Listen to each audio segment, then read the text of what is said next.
నా ప్రాణమా యెహోవాను సన్నుతించుము, నా అంతరంగమందున్న సమస్తమా దేవుని యొక్క పరిశుద్ధ నామమును సన్నుతించుము.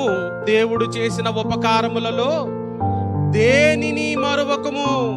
ప్రాణముతో ఏం చెప్పాలో ఒక భక్తుడు చెప్తున్నాడు.